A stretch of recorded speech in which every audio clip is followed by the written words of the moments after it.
প্রভাবশালী বিএনপির কেন্দ্রীয় নেতা ও সিলেট ২ আসনের সাবেক সংসদ সদস্য এম ইলিয়াস আলী ও তার গাড়ি চালক আনসার আলীকে ২০১২ সালের ১৭ এপ্রিল রাতে বনানীর একটি রাস্তা থেকে অজ্ঞাত পরিচয় ব্যক্তিরা তুলে নিয়েছিল।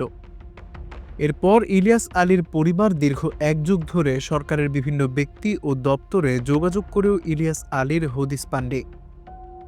৫ই আগস্ট গণঅভ্যুত্থানে শেখ হাসিনার পতনের পর ইলিয়াস আলী গুম রহস্য আবারও আলোচনায় আসে।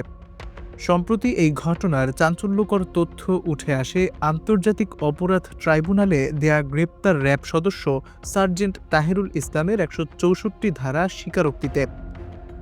তাহেরুল ইসলাম বলেন, ২০১২ সালের ১৭ এপ্রিল সন্ধ্যার পর দলীয় নেতাকর্মীদের নিয়ে ইলিয়াস আলী সভা করেন তৎকালীন শেরাটন হোটেলে, যা বর্তমান ইন্টারকন্টিনেন্টাল হোটেল। সভা শেষ করে রাত ১১টায় তিনি বের হন এবং গাড়িতে করে বাসায় ফিরছিলেন। ওই দিন জিয়াউল আহসানের নির্দেশে শেরাটন হোটেল থেকে তিনি ইলিয়াস আলীকে অনুসরণ করেন। মহাখালী পৌঁছার পর জিয়াউল আহসান নিজেই আরেকটি টিম নিয়ে ইলিয়াস আলীর গাড়ি অনুসরণ করেন। ইলিয়াস আলীর গাড়ি বনানীর ২ নম্বর সড়কের বাসার সামনে পৌঁছার আগেই বনানীর সাউথ পয়েন্টে স্কুলের সামনে থেকে তাকে তুলে নেওয়া হয়। ইলিয়াস আলীর সঙ্গে তার ড্রাইভার আনসারকেও অপহরণ করা হয়েছিল।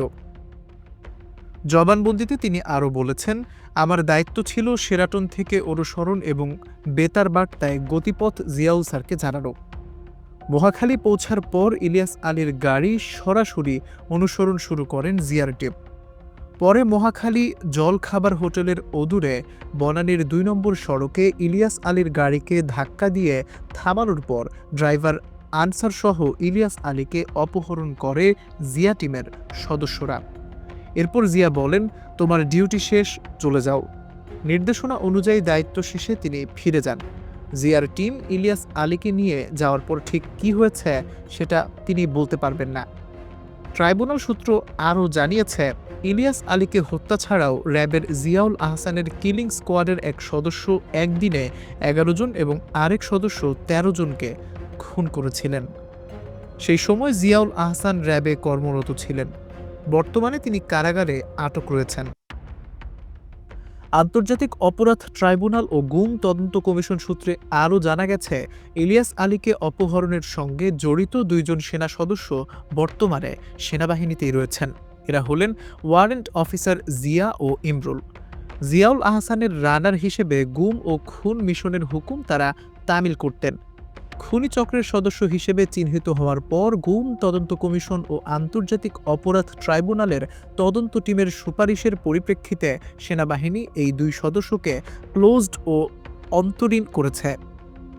আন্তর্জাতিক অপরাধ ট্রাইব্যুনালের তদন্ত সংশ্লিষ্ট সূত্র জানায়, ইলিয়াস আলীকে অপহরণের পর হত্যা করা হয়েছিল।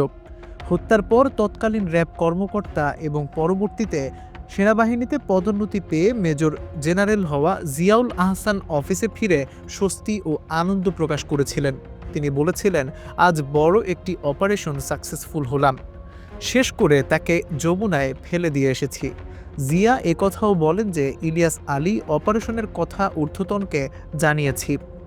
ঊর্ধ্বতন বলতে তিনি মেজর জেনারেল তারেক সিদ্দিকী কিংবা শেখ হাসিনাকে বুঝিয়েছেন বলে সূত্রের ধারণা।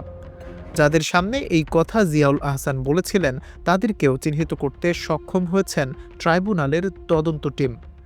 গুম তদন্ত কমিশন সূত্র জানিয়েছে, শেখ হাসিনার নির্দেশেই ইলিয়াস আলীকে গুম এবং খুন করা হয়েছে। শেখ হাসিনা সরকারের সময়ে এসএসএফের মহাপরিচালক ছিলেন লেফটেন্যান্ট জেনারেল চৌধুরী হাসান সোহরওয়ার্দী। তার সঙ্গে আলাপকালে জানা গেছে, ডিজিএফআই এর তৎকালীন ঊর্ধ্বতন কর্মকর্তাদের ডেকে নিয়ে ইলিয়াস আলীকে গুম করার নির্দেশ দিয়েছিলেন শেখ হাসিনা। অথচ পরবর্তী সময়ে ইলিয়াস আলীর স্ত্রীকে ডেকে এনে নাটকও করেছিলেন শেখ হাসিনা।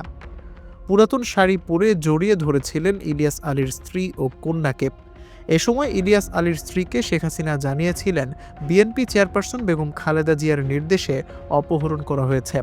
অভ্যন্তরীণ রাজনৈতিক বিরোধের জের হিসেবে এটা করা হয়েছে বলে ইলিয়াস আলীর স্ত্রীকে অবহিত করেছিলেন শেখ হাসিনা।